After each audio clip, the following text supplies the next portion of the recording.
চারজন ফেরেশতা কুরসি বহন করে আছে। হযরতে আলী রাদিয়াল্লাহু তাআলা আনহু এবং মুকাতিল বলেন, এই চারজন ফেরেশতা এদের প্রত্যেকের চারটা কইরা চেহারা। কয়টা? এক একজনের চেহারা কয়টা? তাহলে চারজনের কয়টা হয়? 16টা। কয়টা? এক একজন ফেরেশতার চেহারা চারটা, এই দিকেও, এই দিকে, সামনে পিছনে সব দিকে দেখবে। এই ফেরেশতার এমন অবস্থা, এই ফেরেশতার বর্ণনা হযরতে আলী রাদিয়াল্লাহু তাআলা আনহু দেয়। বলেন তো ফেরেশতা কয়জন? এক একজনের চেহারা কয়টা? হযরতে আলী বলেন, এক ফেরেশতার চেহারা আমাদের আব্বা হযরতে আদম নবীর মতো, আরেকজনের চেহারা গরুর মতো। কার মতো?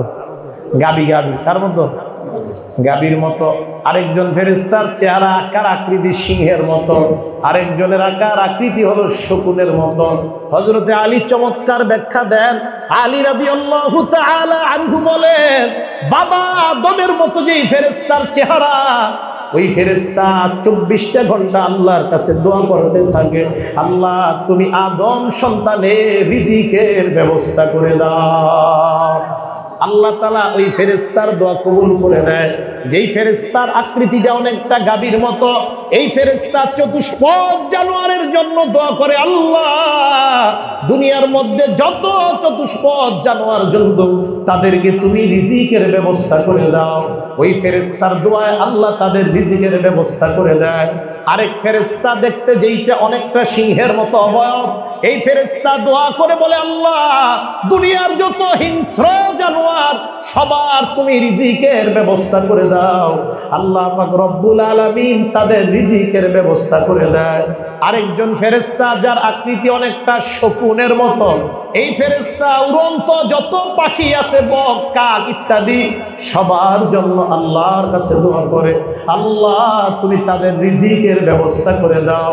এর মধ্যে যেই ফেরেশতা আদমের মতো, মানুষ যদি গুনাহ করে ওই ফেরেশতা বড় কষ্ট পায়, ডাক দিয়ে বলে, ও আদম সন্তান তুই গুনাহগার, এরপরেও তোর জন্য আল্লাহর কাছে আমি রিজিকের দোয়া করি, আমার দোয়ায় আল্লাহ তোরে রিজিক দেয়, আর তুই কিভাবে আল্লাহর নাফরমানি করস। এইভাবে তারা দোয়া করতে থাকে।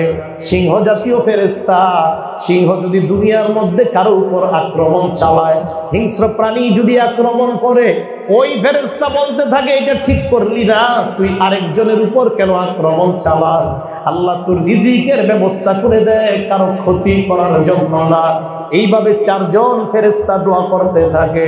তাফসীরের কিতাবে আসছে, এই চার ফেরেশতার দোয়া মুহূর্তে মুহূর্তে আল্লাহ কবুল করে নেয়। আল্লাহর একটা চেয়ার আছে, কি আছে? কুরসি। বলেন কুরসি। এই কুরসিটা পুরো আসমান জমিন বেষ্টন করে আছে। এখন মাসালা আবার হুজুর আল্লাহ কই আছে?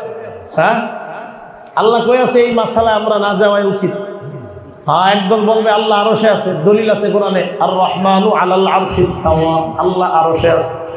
এবার যারা বলে আল্লাহ জমিনেও আছে, তাদেরও দলিল আছে, ওয়া হুয়াল্লাযী ফিস সামাই ইলাহু ওয়া ফিল আরদি ইলাহ, আল্লাহ আসমানেও ইলাহ, জমিনের মধ্যেও ইলাহ, সবার দলিল আছে। এই জন্য আল্লাহ কোথায় আছে এই মাসালায় না যাওয়া, আল্লাহ আছে, সব জায়গায় আছে, এই মাসালাই ঠিক। দলিল এই যে আল্লাহই বলেন, ওয়া হুয়াল্লাযী ফিস সামাই ইলাহু ওয়া ফিল আরদি ইলাহ, আল্লাহ আসমানেও ইলাহ, জমিনের মধ্যেও ইলাহ। যদি বলেন হুজুর এই ইলাহ মানে আল্লাহর ক্ষমতা, আপনারা জবাব দিবেন আল্লাহর ক্ষমতা এটা কে বলছে? ওরা বলবে মুহাদ্দিসিনে কেরাম। আপনি বলবেন আপনারা না কোরআন হাদিস ছাড়া আর কিছু মানেন না, তাহলে অন্য বক্তার বক্তব্য কেন মানেন? যদি বলেন বক্তব্য অন্যদেরটাও মানেন, আমাদের বক্তব্য নিতে হবে আল্লাহ সব জায়গায় বিরাজমান। আল্লাহ পাক রব্বুল আলামিন এই যে কুরসি বানাইলেন, বিশাল বড় এক কুরসি, আসমান এবং জমিনের তুলনায় কুরসি এত বড়। আব্দুল্লাহ ইবনে মাসউদ রাদিয়াল্লাহু তাআলা আনহু বলেন, এক আসমান আর আরেক আসমানের মাঝে দূরত্ব হলো 500 আম, 500 বছরের দূরত্ব। 7 আসমান আর কুরসির মাঝে দূরত্ব 500 বছর। আব্দুল্লাহ ইবনে মাসউদ বলেন, এই যে কুরসিটা পুরো আসমান জমিন পুরাটা বেষ্টন করে আছে। তাফসীরের কিতাবের মধ্যে আছে কুরসির যে পায়া আছে, এই পায়াগুলা চারজন বড় বড় ফেরেশতা বেষ্টন করে রাখছে, গ্রহণ করে রাখছে। আল্লাহর কুরসিটাকে ধারণ করে আছে চারজন ফেরেশতা। একজন ফেরেশতা আর আরেকজনের মাঝে দূরত্ব 500 বছর। সুবহানাল্লাহ। আরেক বর্ণনায় একজন আরেকজনকে জিন্দেগিতেও দেখে না। বুঝছেন তো? চারজন চার কোণার মধ্যে ধরে আছে। তাফসীরের কিতাবে আছে এর একজনের পা গুলা সপ্ত জমিনের নিচে একটা পাথরের উপর গিয়ে ওই ফেরেশতাদের পাটা পড়ছে। এই ফেরেশতারা কুরসিটা বহন করে আছে। চারজন ফেরেশতা কুরসি বহন করে আছে। হযরতে আলী রাদিয়াল্লাহু তাআলা আনহু এবং মুকাতিল বলেন, এই চারজন ফেরেশতা এদের প্রত্যেকের চারটা কইরা চেহারা। কয়টা? এক একজনের চেহারা কয়টা? তাহলে চারজনের কয়টা হয়? 16টা। কয়টা? এক একজন ফেরেশতার চেহারা 4টা। এইদিকে সামনে পিছনে সব দিকে দেখে। এই ফেরেশতার এমন অবস্থা, এই ফেরেশতার বর্ণনা হযরতে আলী রাদিয়াল্লাহু তাআলা আনহু দেয়। বলেন তো ফেরেশতা কয়জন? এক একজনের চেহারা কয়টা? হযরতে আলী বলেন, এক ফেরেশতার চেহারা আমাদের আব্বা হযরতে আদম নবীর মতো, আরেকজনের চেহারা গরুর মতো। তার মতো গাবি তার মতো গাবির মতো। আরেকজন ফেরেশতার চেহারা আকার আকৃতি সিংহের মতো, আরেকজনের আকার আকৃতি হলো শকুনের মতো। হযরতে আলী চমৎকার ব্যাখ্যা দেন।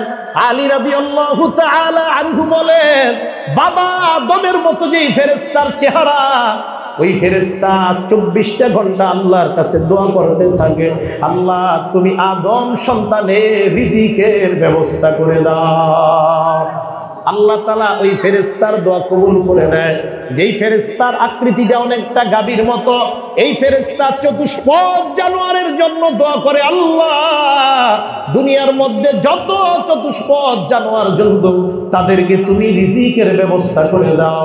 ওই ফেরেশতার দোয়ায় আল্লাহ তাদের রিজিকের ব্যবস্থা করে দেয়। আরেক ফেরেশতা দেখতে যেইটা অনেকটা সিংহের মতো অবয়ব, এই ফেরেশতা দোয়া করে বলে, আল্লাহ দুনিয়ার যত হিংস্র জানোয়ার সবার তুমি রিজিকের ব্যবস্থা করে দাও। আল্লাহ পাক রব্বুল আলামিন তাদের রিজিকের ব্যবস্থা করে দেয়। আরেকজন ফেরেশতা যার আকৃতি অনেকটা শকুনের মতো, এই ফেরেশতা উড়ন্ত যত পাখি আছে, বক, কাক ইত্যাদি সবার জন্য আল্লাহর কাছে দোয়া করে, আল্লাহ তুমি তাদের রিজিকের ব্যবস্থা করে দাও। এর মধ্যে যেই ফেরেশতা আদমের মতো, মানুষ যদি গুনাহ করে ওই ফেরেশতা বড় কষ্ট পায়, ডাক দিয়ে বলে, ও আদম সন্তান তুই গুনাহগার, এরপরেও তোর জন্য আল্লাহর কাছে আমি রিজিকের দোয়া করি, আমার দোয়ায় আল্লাহ তোরে রিজিক দেয়, আর তুই কিভাবে আল্লাহর নাফরমানি করস। এইভাবে তারা দোয়া করতে থাকে। সিংহ জাতীয় ফেরেশতা, সিংহ যদি দুনিয়ার মধ্যে কারো উপর আক্রমণ চালায়, হিংস্র প্রাণী যদি আক্রমণ করে, ওই ফেরেশতা বলতে থাকে, এটা ঠিক করলি না, তুই আরেকজনের উপর কেন আক্রমণ চালাস। আল্লাহ তোর রিজিকের ব্যবস্থা করে দেয়, কারো ক্ষতি করার জন্য না। এইভাবে চারজন ফেরেশতা দোয়া করতে থাকে। তাফসীরের কিতাবে আসছে, এই চার ফেরেশতার দোয়া মুহূর্তে মুহূর্তে আল্লাহ কবুল করে নেয়। এরপর আল্লাহ বলেন, ওয়ালা ইয়াউদুহু হিফযুহুমা, আসমান জমিন এই সংরক্ষণ করতে আল্লাহ বিব্রত হয় না। কি হয় না? আল্লাহর কোনো সমস্যা হয় না, বিব্রত হয় না। এই জন্য বলেন তো, আসমান জমিনের রব ইলা আল্লাহ খালেক মালিক কয়জন? আওয়াজ দিয়া বলেন কয়জন? দুনিয়া আসমান জমিন সব জায়গায় খালেক একজন, রব একজন, মালিক একজন, রাজ্জাক একজন। মনে থাকবে তো? এবার প্রশ্ন হলো, আল্লাহর নাম বিভিন্ন কেন? রাজ্জাক কেন আল্লাহর নাম? গফফার কেন আল্লাহর নাম? সাত্তার কেন আল্লাহর নাম? আল্লাহ পাক রব্বুল আলামিন বলেন, আমি একজন আল্লাহ, আমার নাম কেন এতগুলা? মুফাসসিরিনে কেরাম বলেন, আল্লাহর এক একটা নাম এক একটা মন্ত্রণালয়ের দায়িত্ব পালন করে। গফফার নামটা হলো আল্লাহর ক্ষমা মন্ত্রণালয়, রাজ্জাক নামটা হলো আল্লাহর খাদ্য মন্ত্রণালয়। এক একটা নাম এক একটা মন্ত্রণালয়।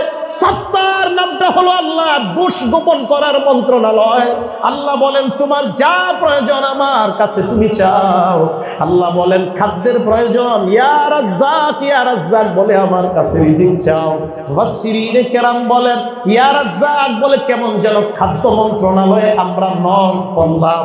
আল্লাহর খাদ্য মন্ত্রণালয়ে যখন বলি আল্লাহ তুমি রিজিকের ব্যবস্থা করে দাও, আল্লাহ পাক বলেন খাদ্য মন্ত্রণালয় মানে রাজ্জাক নামের বরকতে আমি আল্লাহ তোমার রিজিকের ব্যবস্থা করে দেই।